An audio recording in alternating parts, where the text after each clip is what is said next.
Welcome to today's episode of The American Paradox, where we dive into pressing social issues facing the United States today. I'm your host, Yungyun from Beijing Review, China's only English language news weekly. Today we're going to explore the roots and realities of social inequality in the United States through the lens of Marxist philosophy. Joining me is Carlos Garrido, an instructor at the philosophy department at Southern Illinois University and an editor specializing in Marxist theory and political analysis for the Journal of American Socialist Studies. His writings have been published in dozens of popular magazines on Marxism in different languages. Carlos, thank you for joining us. Thank you so much for the invitation. It's a real pleasure to be here. Carlos, was there a specific event or idea that first led you to engage with Marxism? How I started engaging with Marxism, in general, people end up becoming radicalized, is through events. In philosophy, you're going through your life and then something happens that forces you to reflect and think deeply about certain matters. And for me, when I was 9, 10 years old, my mom had my little sister, and she developed fibromes internally. The U.S. is the only major country without guaranteed socialized healthcare as a right for its people. It's privatized, it's commoditized. And she was faced with the option of either getting the surgery and putting us all in debt or just rolling with it, continuing, and potentially dying. She decided to continue, and thankfully she's been okay. But when that happened, she consulted our family members and our friends, and as someone who grew up Cuban-American in Miami, all of these family members were people that throughout their whole lives, all they ever said about Cuba and communism was that communism was horrible, that Cuba was a totalitarian hellhole, and that America was the greatest country on earth, and that everything was perfect in America. When my mom asked these people, what do I do? Do I get the operation and get the debt, or do I just roll with it? Do you know what they said? Can you take a guess? What did they say? They told her, go to Cuba and get the operation in Cuba because it's free there, instead of getting it in the U.S. So I was a little kid, I'm 9, 10 years old, and I'm thinking, how does that make any sense? Eventually I get into the university, I study philosophy. I had the good luck of having my counselor in philosophy be a Marxist. So I started reading and engaging with Marxist literature. And in 2016, when the Bernie Sanders campaign kicks off, and he starts to bring up the topic of our commodified healthcare system, of the role that the profit motive plays in undermining basic social rights to education, to housing, to healthcare, that forced me to start thinking in a political manner. Right. And once you start seeing how profit can get in the way of basic human rights, it really changes how you view the system as a whole. But it's not just theory, right?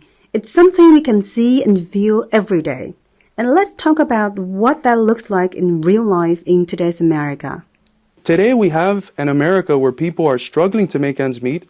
More than 60% of the country is one lost paycheck away from homelessness. If something happens and they can't get a paycheck, they're out on the street. If anyone's ever gone to a major city in the U.S., what you find in every single one of them is these massive skyscrapers with most of the rooms empty. But if you look down, what you find on the street is homeless people, unhoused people. A lot of them usually on drugs. And it's a very sad predicament. And now we just broke the record for homeless people. We have 700,000 homeless people. A good number of them are veterans. So these sorts of events forced me to reflect as a very young child, why is it that we have these massive buildings that are empty, but people living on the street without shelter? Today, the American people are much more skeptical of the narratives that they're being fed. Only 11% of them trust the mainstream media. 19% of the American people alone are the ones that think that their government, that their representatives actually represent them. So that means that 81% of the American public thinks that the people that are in power representing them do not actually represent them. I think that's the predicament that we're in, and that's why the narratives in the media that we've been putting out have resonated with the American people. We had tremendous growth on TikTok, many videos going viral of talking about communism and American socialist history. So times have changed, and that's what has made it easier for us to connect these ideas with the common sense of the American people. And that's a very dangerous idea for the American ruling class the basic principles of American democracy, which is government of, by, and for the people. In many ways, and this might be, again, a bit bold to say, China is much more American than the U.S. itself. Because in China, you actually have government of, by, and for the people. You don't have that in the U.S. What a powerful point. When people break through the narratives they've been fed, they often find unexpected common ground with countries they've been taught to fear or misunderstand. And that, I think, is why when you see these Americans, that they come to China, they record, they do vlogs, they're amazed. Because they encounter a society that actually serves the people, not the interests of big business and big banks like they have back home. So what you end up having is a situation where they're forced to distort the facts to get people to accept ideas that are against their interests. Because if they actually saw the truth, they would realize that they have much more in common with the desires, the aspirations, the method of work of societies like China, of societies like Cuba, than they do with the U.S. Carlos, this was your first time in China. And what was it like to actually experience the country? It's my first time in China, and I got to say that everything has met my expectations and exceeded them, which is very good.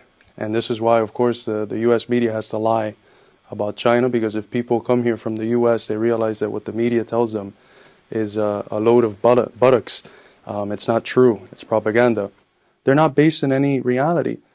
And we can understand that at a theoretical level when we're over there, but it really takes coming here to realize it and see it in person, see it with your own eyes.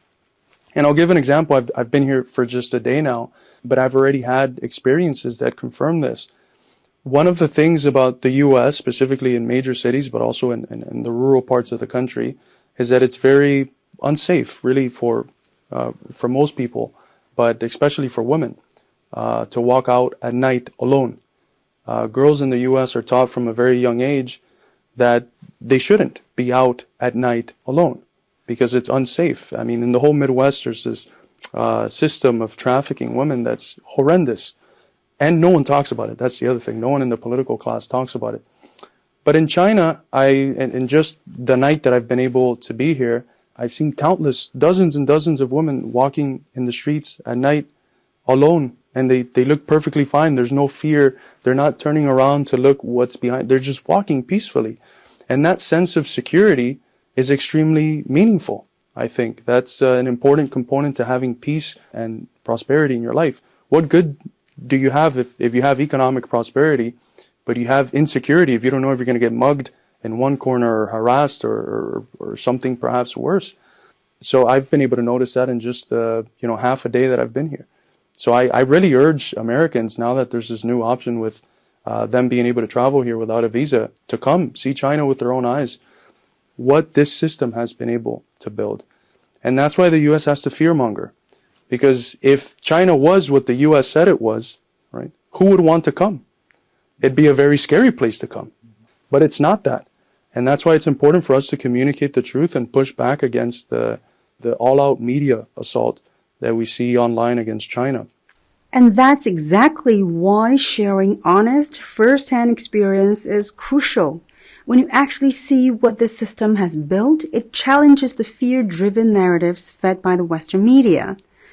Now, stepping back, let's talk about who's paying attention. One of the most powerful shifts today is among young people. They're asking tough questions and challenging the mainstream story. And how do you see this playing out in the U.S.? Young people are usually the ones that spearhead radical change. And that's what we've seen. A lot of our following comes from these sectors. And 5 years ago, they were still at a position where they accepted all the progressive, almost socialist-like policies of Bernie, but they still held somewhat skeptical views about China, about the multipolarity, etc.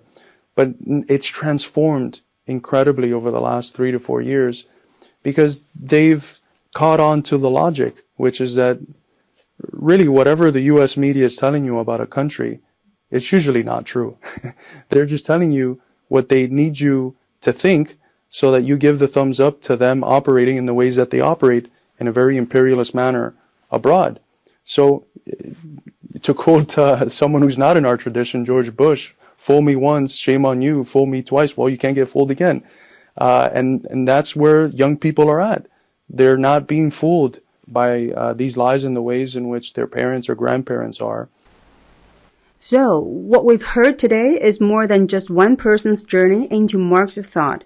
It's a reflection of a broader awakening, especially among younger generations across the U.S. who are questioning the systems they've inherited and the narratives they've been fed. From healthcare injustice to housing inequality, from media distortion to global misinformation, Carlos Garrido reminds us that these aren't abstract policy debates but daily struggles shaping people's lives. As more Americans begin to challenge the status quo and look beyond borders, there is growing potential for solidarity, critical thinking, and real change. Carlos, thanks again for sharing your insights. Thank you for having me. That's it for this episode of The American Paradox. What do you think? Let us know. This podcast is produced by Beijing Review. If you enjoy the show, don't forget to subscribe. Leave us a comment and share it with someone who is interested. Until next time, stay curious.